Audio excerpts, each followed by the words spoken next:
जिन हाथों में पत्थर थे उन हाथों में किताब पहुंचाना उतना आसान नहीं था। एक लंबी लड़ाई लड़ी गई, बलिदान दिए गए इन बच्चों के बेहतर भविष्य की खातिर, जम्मू कश्मीर के भविष्य की खातिर। जिन्हें जम्मू कश्मीर से सरोकार नहीं था, उन्होंने जम्मू कश्मीर को जलने दिया, बर्बाद होने दिया। जब हालात बिगड़ने से रोके जा सकते थे, तब सत्ता में बैठी कांग्रेस की प्राथमिकताओं में जम्मू कश्मीर नहीं था। उस वक्त भी कोई जम्मू कश्मीर के लिए लड़ रहा था तो वो थे डॉक्टर श्यामा प्रसाद मुखर्जी। डॉक्टर श्यामा प्रसाद मुखर्जी ने साफ कर दिया था कि एक देश में दो निशान, दो प्रधान, दो विधान नहीं चलेंगे, नहीं चलेंगे। इसी लड़ाई को लड़ते लड़ते मुखर्जी ने अपने प्राणों की आहुति दे दी। मुखर्जी वो कश्मीर हमारा है, वो कश्मीर हमारा है।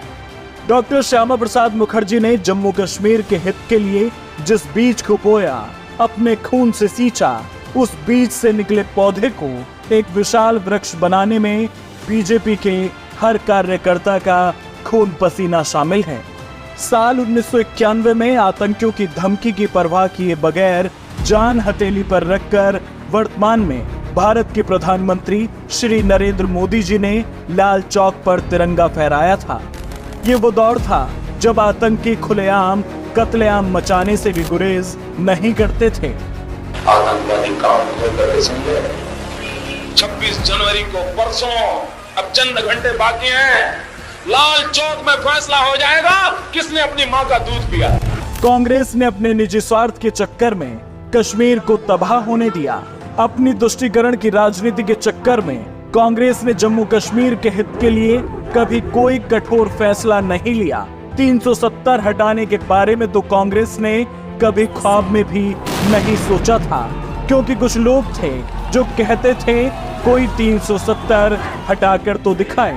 370 की बात करते हैं, वो कभी भी अगर वो 10 दफा भी हिंदुस्तान के प्राइम मिनिस्टर बनेंगे, वो 370 को नहीं छोड़ सकते। हटाए, मैं भी देखूं, हटाए, मुझे कोई एतराज नहीं है। अगर उनको लगता है वो हटा सकते हैं, कोशिश करें। जिस वक्त हमारा ये झंडा वापस आएगा, हम उस झंडे को भी उठा लेंगे, मगर जब तक हमारा अपना झंडा डाकुओं ने डाके में ले लिया है, तब तक हम किसी और झंडे को हाथ में नहीं उठाएंगे। वक्त बदला, सत्ता बदली, नहीं बदली तो सिर्फ उन लोगों की गलतफहमी जो कहते थे कि धारा 370 हटी तो हर तरफ खून बहेगा।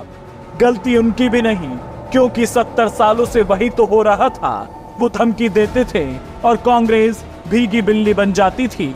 लेकिन इस बार उनका पाला एक ऐसे शख्स से पड़ा जो ना आतंकियों से डरता था, ना उनका समर्थन करने वालों से।